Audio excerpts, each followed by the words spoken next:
చాలాసార్లు మరి అన్నగారు మేడ్చల్ నియోజకవర్గంలో చాలా పేదవాళ్లకు మంచి జరగాలని చెప్పేసి ప్రతి క్షణం ఆరాట పడుతుంటాడు.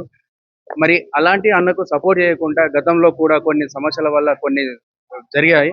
మరి ఇప్పుడు అదే మల్లారెడ్డి గారు మరి ఇప్పుడు ఎమ్మెల్యే అయ్యారు, గతంలో మినిస్టర్ పని చేశారు. మరి ఆ మల్లారెడ్డి కింద చాలా మంది మోసపోతున్నారని చెప్పేసి దాని మీద మన గంగన్న గారు ఇక్కడ రావడం జరిగింది. మరి అన్న మాటల్లో తెలుసుకుందాం.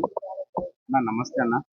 అన్న మీరు ఎక్కడ పోయినా మీ గురించి చాలా బాగా చెప్తుంటారు. మరి ఇక్కడ ఏ సమస్య మీద మళ్ళీ ఏ పేదల కోసం వచ్చారన్న? కుండ్లపోచంపల్లి విలేజ్ లో 650 సర్వే నంబర్ లో 22 ఎకరాల భూమి ఉంటుంది.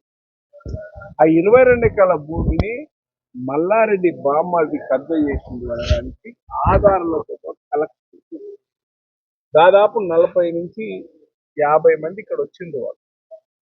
వాళ్ళందరూ ప్లాట్లు కొనుక్కున్నారు. హెచ్ఎండి లేవాట్ చేసింది. హెచ్ఎండి లేవాట్ చేసినాక ఎల్పీ నెంబర్ వచ్చినాక అందరు ప్లాట్లు కొంటారు కదా, ఆ దాన్ని చూసుకొని ప్లాట్ కొనుక్కున్నారు. కొనుక్కున్న ప్లాట్లను మళ్ళీ అగైన్ నేను ఎవరితో కొన్నా 79 కొన్నా అని చెప్పి దొంగ పాస్బుక్ తీసుకొని వాళ్ళందరినీ నేను పర్యవేక్షణ చేస్తా ఉన్నాను. చిన్న చిన్న ఎంప్లాయీస్, ఈయన పాపం ఇటువంటి పేదవాళ్ళు, ఇలాంటి పేదవాళ్ళు వాళ్ళు ఒక ప్లాట్ కొనుక్కుంటారు. ఆ ప్లాట్ లో ఇల్లు కట్టుకొని ఇవ్వకుండా వాళ్ళని కొడతాము చంపుతామని బెదిరిస్తా ఉన్నాం. అందుకోసమే చెప్తున్నాం, ఈనాడు రేవంత్ రెడ్డి గారి ప్రభుత్వం ఇది. బిడ్డ వాళ్ళు దగ్గర పెట్టుకో, వాళ్ళ పాటు వాళ్ళకి అండో చేయమని చెప్పడానికి కలెక్టర్ దగ్గరికి వచ్చినాం. రేపటి నుంచి వీళ్ళు తొందరగా పనిచేసుకోమని చెప్తున్నాం. అవసరమైతే నేనే ఫీల్డ్ మీద ఉంది వాళ్ళందరికీ న్యాయం ఎట్టు. అన్నగారు ఇది గుల్లపోచంపల్లో గత 6 నెలల కింద మా దానికి సమస్య వచ్చింది. మేము కూడా 12 ఎకరాలు, అది 22 ఎకరాలది ఆ పోచంపల్లి పోతుండే అని చెప్పేసి శ్రీనివాస్ రెడ్డి వాళ్ళ బొమ్మడిది అని చెప్పేసి చాలా మంది మెయిల్ పెట్టడం జరిగింది, వాట్సాప్లలో పంపించడం జరిగింది. వాళ్ళ కోసం పోతే మాకు వార్నింగ్ లైట్ వచ్చినాయి, ఈ దాంట్లో ఇన్వాల్వ్ కావద్దని చెప్పేసి.